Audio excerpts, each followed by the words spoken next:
Hello everybody, I'm back with a new escape room. I used some of the feedback I got from the last one to hopefully give this one a better experience. Some of the feedback I took into account was that it seemed like the map was more of a parkour adventure map than a puzzle map, and where there was parkour, it ended up being too much. So with this puzzle map, I tried my best to make this as much of an escape room as possible, so you will be staying in this building for the entire map. One more thing is that, as is going to be common with all of my maps from now on, is that this map is going to be available in both Java Edition and Bedrock Edition. So if you wanted to give it a try, go ahead. The links for both versions are down in the description. And one extra thing is I am doing this walkthrough on Bedrock Edition, so Java players might notice some differences, but do not worry because everything functions exactly the same on both versions. I just had to make some changes so that it would work on both versions. Alright, let's get into the map. So to start the map, we're just going to come over here, press this button, and we get the introduction. Now the first puzzle is going to be this item frame looking puzzle. You see a few signs here. Let the alphabet guide you, for time is of the essence. Now the way this puzzle works, and there's also a lectern here with some numbers you need to decode. Now the way this works is that where it says alphabet here, each of these numbers actually corresponds to a letter in the alphabet, and then once you translate that the corresponding letters into the alphabet, you have to think of it as time for when you set the item frames. So if we count to the 19th letter, we'll get the letter S, 9 will be the letter I, and then 24 is the letter X. And so since this is with time, it's going to be 6, so we need to have this point to 6 o'clock. And then same with this one is 3, so we're going to set that one to 3. This next one is 12, so we're just not going to change that one at all. And this last one is, I know it's a whole lot, it says 5:30. It says 7:30, so we're going to spin it all the way to here, and then the doors to the next parts of the map should open. I thought I should give one extra tip on when you see item frame puzzles like this, is that once you have 3 of them, or once you have all of them minus 1, so let's say since this one has 4, we need to get at least 3 of them completed or solved. And this one is just back here. And once we have 3 of them, it actually does not matter what the last one is. You can just spin that one around, and then a signal should pass through, and it will complete the puzzle regardless. So you don't actually need to know what this last one is right here. Alright, now for this next puzzle, we had 2 doors open up on either side. We're just going to pick ones. Let's pick this side. It's going to switch us into survival mode if you notice. And then in this chest we have 2 different flowers, and then a bunch of flower pots we need to place these on. Now the way this one's going to work is we're going to come down here. If we look right here, we actually have the flower combination that we need to put these in. So it's going to be the Azure Bluette, Lily of the Valley, Azure Bluette, and Lily of the Valley. So if we go up here, set both of these with the Azure Bluettes and then the Lily of the Valleys, we're going to hear that ding, which means we did it right. And same thing, if we come over here, it's going to be red, blue, red, blue. I'm going to go ahead into this chest, grab these, do red, blue, red, blue, red, blue, red, blue.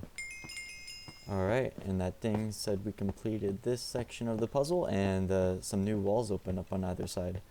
Now if you do end up making a mistake, I know on Bedrock Edition you can do right click now to get the flower back. But there is a reset button here that will reset all the flower pots, and then we'll also put the flowers back in the chest just as an extra just in case measure.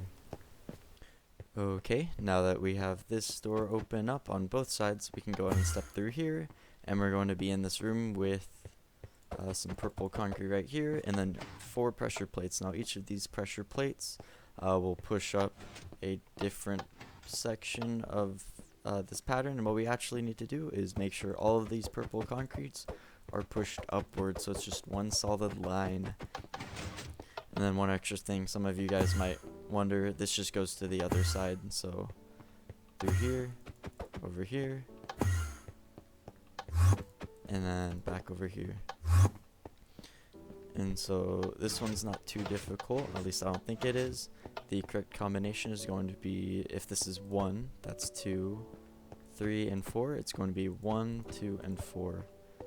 So you do 1, 2, and 4. And then you should hear that ding, and then go ahead and turn around, and you have this big open area. So now that this wall is now down, what we're going to do is get to the other side. We can do that by coming over here to these trap doors, flicking them down, and just jumping across. And once we're over here, make sure you hit either this button or that one over there. And what that's going to do is set a checkpoint down there. So in case you fall off in this next puzzle, you can just step on this and come right back up here. Now if we look at this puzzle, there are a few things to take note of. One is going to be all of these Roman numerals on the floor here. They are in random order. And then all of the corresponding buttons all the way on the ceiling. So these are pretty much mirrored. So you have 1, 2, 3, 4, 5, I believe 6, 7, and 8. And that is actually the corresponding button that you need to hit in that order. So you see here is number 1, so we need to hit that button first. And then number 2 is right here, so we'd be hitting that button next. And number 3 is right here, so we hit that button, and so on and so on. I think you guys get the point. And if we come back up here, each of these buttons is going to create a different set of parkour. So if I hit this one, there's a parkour path there. If I hit this one, parkour path shows up right there. And if I hit this one, one shows up right there. And what you're going to do is use these different parkour pathways to figure out how to get the correct combination hit in accordance with the Roman numeral pattern down there. So I'm going to go ahead and speed up this section of the video just to run through the correct button combinations.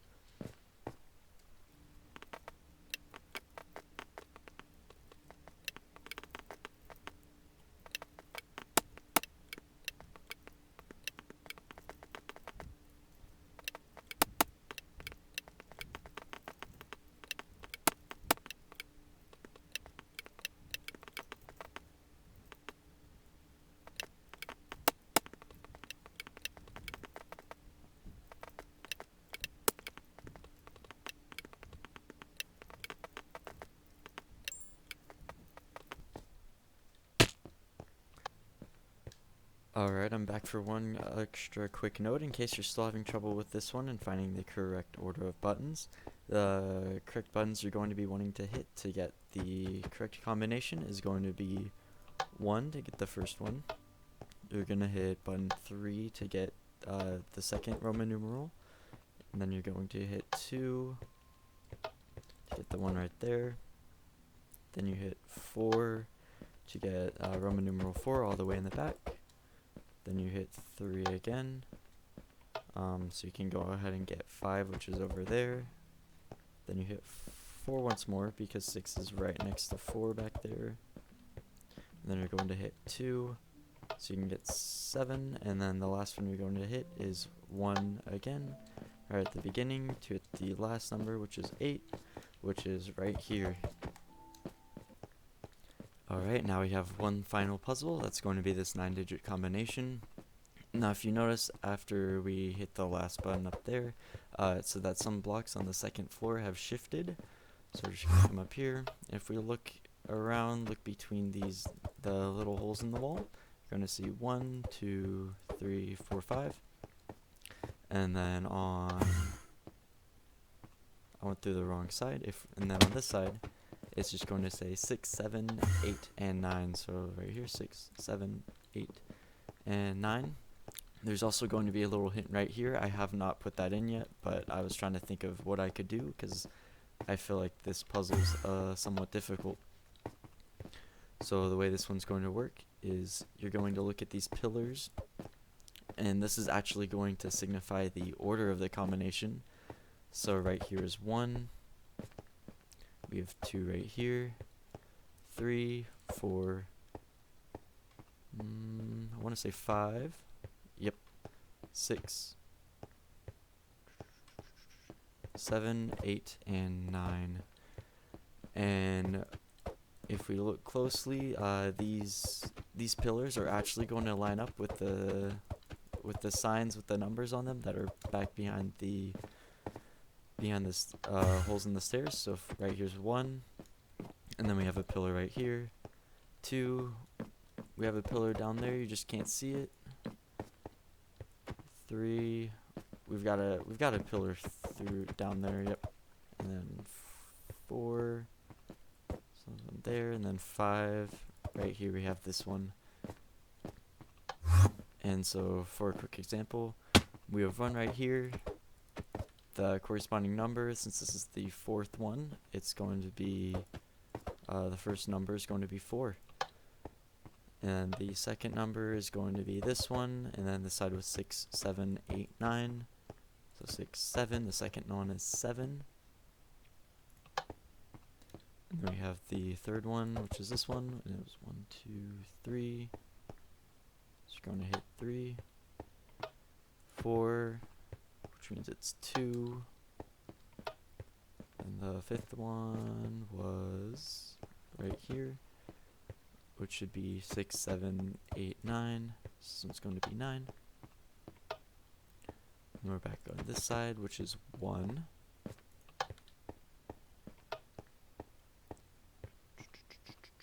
Then it's going to be this one, which should be 6.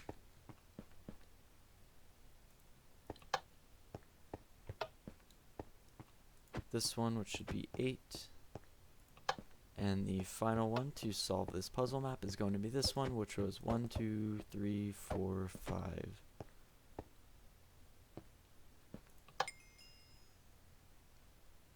Alright, and there you have it.